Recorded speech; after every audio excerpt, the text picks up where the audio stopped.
राज्यातल्या सर्व शेतकऱ्याला सांगू इच्छितो की राज्यामध्ये सध्या 20 आणि 21च्या दरम्यान फक्त ढगाळ वातावरण राहील, पण राज्यात मात्र 23, 24 आणि 25च्या दरम्यान काय होणार आहे, काही महाराष्ट्राच्या काही भागामध्ये काही जिल्ह्यामध्ये तुरळक ठिकाणी पावसाचा अंदाज आहे. म्हणून हा अंदाज सर्व शेतकऱ्यांनी लक्षात द्यायचा. कारण की काय झालं, महाराष्ट्रातल्या बऱ्याच शेतकऱ्याचा आता गहू काढणं चालू आहे, हरभरा काढणं चालू आहे, तूर काढणं चालू आहे, कर्नाटकच्या तंबाखू काढणं चालू आहे.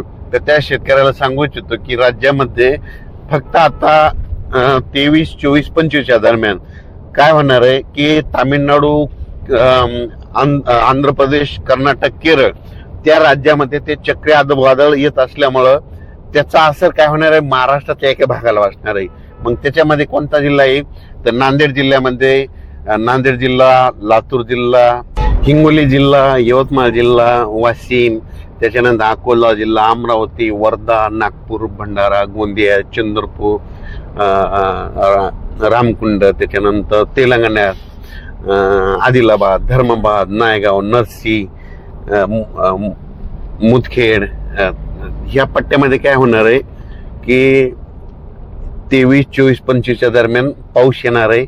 आणि मी म्हणत असतो ना, दरवर्षी आपल्या महाराष्ट्रामध्ये 22 फेब्रुवारी ते 10 मार्च एक अवकाळी येणार आणि एका भागामध्ये गारपीट होणार. तर तुम्हाला एक सांगू इच्छितो, काय करा, एक लक्षातच घ्या, दरवर्षी काय आपल्या बाजूच्या महाराष्ट्राच्या बाजूला गुजरात, राजस्थान, मध्य प्रदेश हे 3 राज्य वरच्या साईडने येतं. त्याच्यानंतर छत्तीसगड, आंध्र प्रदेश, तेलंगणा, कर्नाटक, केरळ, तामिळनाडू ह्या राज्यामध्ये दरवर्षी एक अवकाळी येत आहेत.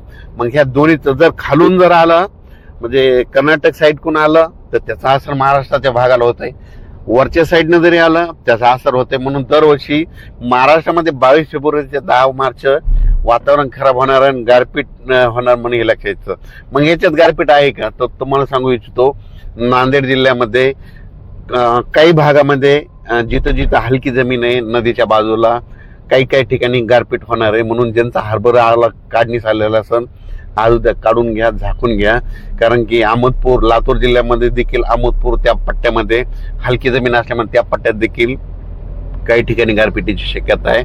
म्हणून हे देखील अंदाज शेतकऱ्यांना घ्यायचा.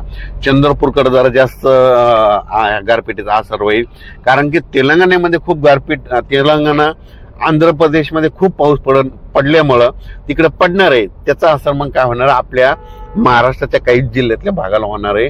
म्हणून हा अंदाज महाराष्ट्रातल्या ह्या शेतकऱ्यांनी लक्षात घ्यायचा.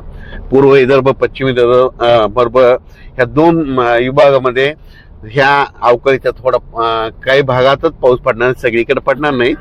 काय वाजतंय, अवकाळी आलं की हे सर्व दूर पडत नसतंय, तुरळक कुठेतरी पडत असं 10 किलोमीटर सोडून बी देतंय.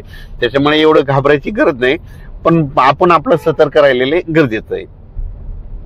उत्तर महाराष्ट्रात देखील धुळे जिल्हा, नंदुरबार, जळगाव त्या परिसरात काय होईल, तुरळक ठिकाणी खूप ढगाळ वातावरण राहील आणि तुरळक ठिकाणी कुठंतरी पाऊस येईल. म्हणजे लय काही खूप काही मोठं येणार नाही. त्याच्यामुळे ही देखील सर्व शेतकऱ्यांनी लक्षात येतं.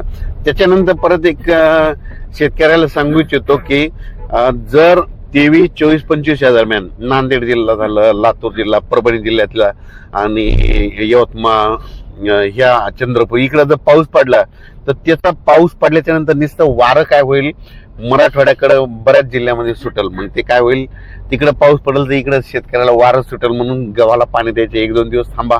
मका असेल तर 1-2 दिवस पाणी देऊ नका. पाणी दिलं तर ह्या वाऱ्यानं तुमची पडून जाईल. मग हे 2-3 दिवस जरी त्या शेतकऱ्यांनी हे अंदाज लक्षात घ्यायचा.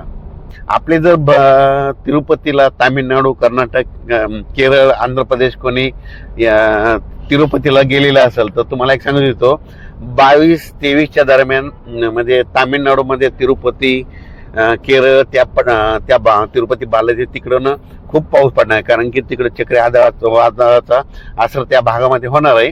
तिकडे पाऊस पडत असल्यामुळे त्याचा असर आपल्या महाराष्ट्राला होणार आहे. म्हणून हा अंदाज लक्षात घ्यायचा. अचानक वातावरण बदललं तर परत एक मेसेज दिला जाईल. धन्यवाद.